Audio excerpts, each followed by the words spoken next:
Hi happy വെബ്സിന്റെ പുതിയൊരു വീഡിയോയിലേക്ക് സ്വാഗതം. ഇവിടെ പെരുമഴയാണ്. അപ്പം നമുക്കൊരു ചെറുപയർ പായസം വെച്ചാലോ? ഇതിന് വേണ്ട ഇൻഗ്രീഡിയൻസ് നമുക്ക് കാണാം. ചെറുപയർ പരിപ്പ് പായസമാണ് നമ്മൾ ഉണ്ടാക്കാം. മെയിനായിട്ട് വേണ്ട ചെറുപയർ പരിപ്പ് 200, ശർക്കര 400 എടുത്തിട്ടുണ്ട്, അത് നമ്മൾ പാനിയാക്കിയത്. പിന്നെ നമുക്ക് ജീരകം വേണം, ജീരകം പൊടി, പിന്നെ ചുക്കുപൊടി, കടല എടുത്തിട്ടുണ്ട്, നട്ട്സ്, പിന്നെ മെയിനായിട്ട് വേണ്ടത് നെയ്യാണ്, മുന്തിരിങ്ങ, പിന്നെ ഏലക്ക പൊടിച്ചത്, പിന്നെ പാലാണ്, തേങ്ങാപ്പാലാണ്, 1-ാം പാല്, 2-ാം പാല്, 3-ാം പാല്. ഇത്രയാണ് നമ്മൾ ഇൻഗ്രീഡിയൻസ് ആയിട്ട് എടുത്തിരിക്കുന്നത്. നമ്മൾ പായസത്തിന് വേണ്ടിയിട്ട് ആദ്യം നമ്മൾ പരിപ്പ് ചൂടാക്കി എടുക്കുകയാണ് ചെയ്യുന്നത്. നമ്മൾ തുടർച്ചയായിട്ട് ഇളക്കി കൊടുക്കണം. അത് നമ്മൾ നന്നായിട്ടൊന്ന് മൂപ്പിച്ചെടുക്കണം. ആദ്യം നമ്മളത് വറുത്ത് കോരി എടുക്കുകയാണ്. നമുക്ക് ആദ്യം കുറച്ച് നെയ്യ് ഒഴിക്കാം. നമ്മൾ പരിപ്പ് മാറ്റി വെച്ചിട്ടുണ്ട്. ഇനി നെയ്യ് ചൂടാക്കി അതിലേക്ക് നമുക്ക് കശുവണ്ടിയും മുന്തിരിങ്ങയും കടലയും കൂടിയിട്ട് വറുത്ത് കോരാൻ വേണ്ടിയിട്ടാണ്. അതിനുശേഷം നമ്മൾ കടല ഇട്ടിട്ടുണ്ട്. കടല ചെറുതായിട്ട് നെയ്യിലിങ്ങനെ ഇളക്കി കൊടുത്ത് നമ്മൾ കരിഞ്ഞു പോകാൻ നമ്മൾ വറുത്ത് കോരി എടുക്കണം. ഇത് ഈ ഒരു പരുവത്തിനാണ് നമ്മൾ വറുത്ത് കോരി എടുക്കേണ്ടത്. മുന്തിരിങ്ങ ഇട്ടിട്ടുണ്ട്. അതുപോലെ തന്നെ മുന്തിരിങ്ങ വറുത്ത് കോരിയെടുക്കണം. ഈ ഒരു പരിവാകുമ്പോഴത്തേനും മുന്തിരിങ്ങയും കോരിയെടുത്ത് മാറ്റി വെക്കുക. ചെറുപയർ പരിപ്പിന് വേണ്ട ഏറ്റവും മെയിനായിട്ടുള്ള ഇൻഗ്രീഡിയൻസ് 3-ാം പാലാണ് നമ്മളിപ്പോൾ ഒഴിച്ചിരുന്നത്. ചെറുപയർ വേകാനായിട്ട് നമ്മൾ പാലിലേക്ക് ഇടുവാണ്. വറുത്ത ചെറുപയറാണ് നമ്മൾ പാലിലേക്ക് വേവാനായിട്ട് ഇടുന്നത്. തുടർച്ചയായിട്ട് നമ്മൾ ഇത് ഇളക്കിക്കൊണ്ടിരിക്കണം. ഇത് ചെറുപയർ നന്നായിട്ട് വെന്തിട്ടുണ്ട്. പാലൊന്ന് നന്നായിട്ട് കുറുകി ചെറുപയർ വെന്തിട്ടുണ്ട്. ഇനി നമുക്ക് ഇതിലേക്ക് ശർക്കരപ്പാനിയാണ് ചേർക്കേണ്ടത്. ശർക്കരപ്പാനി നമ്മൾ ഒഴിച്ചു കൊടുക്കുകയാണ്.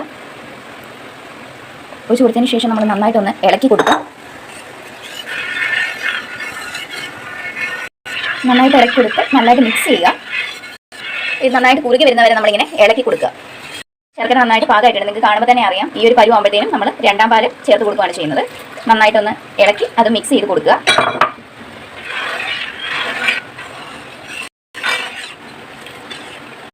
ഇനി നമുക്ക് 1-ാം പാലിലേക്ക് ചുക്കുപൊടി ചേർക്കുക. അതുപോലെ തന്നെ ജീരകം പൊടിച്ചത് ചേർക്കുക. എല്ലാം നമുക്ക് ഏകദേശം നമ്മൾ എടുത്തിരിക്കുന്ന പായസത്തിനനുസരിച്ച് നമ്മൾ ചേർത്ത് കൊടുക്കുക. പരിപ്പിനും ശർക്കരയ്ക്കും അനുസരിച്ച് ചേർത്ത് കൊടുക്കുക. രുചിക്ക് വേണ്ടി ഏലക്കയും കൂടി ചേർത്ത് 1-ാം പാലിൽ നമ്മൾ 1-ാം പാല് ഇപ്പോൾ ചേർത്ത് എല്ലാം കൂടെ കൂട്ടി ഇളക്കി നമ്മൾ അതിലേക്ക് ചേർക്കുകയാണ്. നമ്മൾ നന്നായിട്ടൊന്ന് ഇളക്കി കൊടുക്കുക. ഏലക്കയുടെ ചേർത്ത് നമുക്ക് ചെറുതായിട്ടൊരു മണമൊക്കെ വരുന്നുണ്ട്. നിങ്ങൾക്ക് കാണുമ്പോൾ തന്നെ അറിയാം. നമുക്ക് ഏകദേശം പായസം ഇനി കുറച്ചുകൂടി ഇൻഗ്രീഡിയൻസ് കൂടെ ചേർത്ത് കഴിഞ്ഞാൽ പായസം റെഡിയാണ്. സ്മെല്ലൊക്കെ വന്ന് തുടങ്ങിയപ്പോഴേ കഴിക്കാനായിട്ട് തോന്നുന്നുണ്ട്. പുറത്ത് നല്ല സൂപ്പർ മഴയാണ്. ഞാൻ അത് കാണിച്ചില്ലായിരുന്നു. അപ്പോൾ നല്ല ചൂട് പായസം പിടിക്കുമ്പോൾ നല്ല രസമായിരിക്കും. നല്ല ഏലക്കയുടെ മണവും അതിൻ്റെ കൂടെ നല്ല ചെറിയ കടലയും കശുവണ്ടിയും എല്ലാം കഴിച്ച് നല്ലൊരു ടേസ്റ്റാണ്. ഇനി അതിൻ്റെ നമ്മൾ വറുത്ത് വെച്ച മുന്തിരിങ്ങ നമ്മൾ അതിലേക്ക് ചേർക്കുകയാണ്.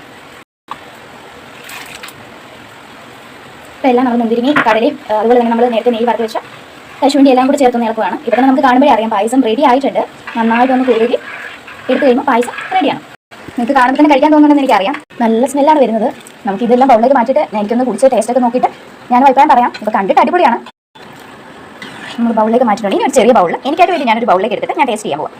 ബൗളിലേക്ക് എടുത്തിട്ടുണ്ട്. ഇനി നമുക്ക് ടേസ്റ്റ് നോക്കാൻ വേണ്ടിയിട്ടാണ് ഞാൻ എടുത്തിരിക്കുന്നത്. ഇത് ആദ്യം ഞാൻ നിങ്ങൾക്ക് തരുവാണ്. നിങ്ങൾ നല്ല കാണുമ്പോഴേ അറിയാം അടിപൊളി പായസമാണെന്നൊക്കെ. ഇനി ഞാനൊന്ന് കഴിച്ചു നോക്കിയിട്ട് അതിൻ്റെ അഭിപ്രായം പറയാം. അടിപൊളിയായിട്ടുണ്ട്. നല്ല മധുരവും കടലയുടെ ടേസ്റ്റും ഏലക്കയുടെ ടേസ്റ്റും എനിക്ക് സൂപ്പർ പായസമാണ്. നിങ്ങൾ ട്രൈ ചെയ്ത് നോക്കണം. നിങ്ങൾ ട്രൈ ചെയ്ത് നോക്കിയിട്ട് അഭിപ്രായം പറയേണ്ടതാണ്. ഇത് എൻ്റെ അമ്മ സ്പെഷ്യൽ പായസമാണ്. നിങ്ങൾക്ക് ഇഷ്ടപ്പെട്ടെങ്കിൽ ഇനി ഇങ്ങനത്തെ വിഭവമായിട്ട് ഞാൻ വരുന്നതായിരിക്കും. അപ്പം ലൈക്ക് ചെയ്യുക, ഷെയർ ചെയ്യുക, സബ്സ്ക്രൈബ് ചെയ്യുക. Bye bye.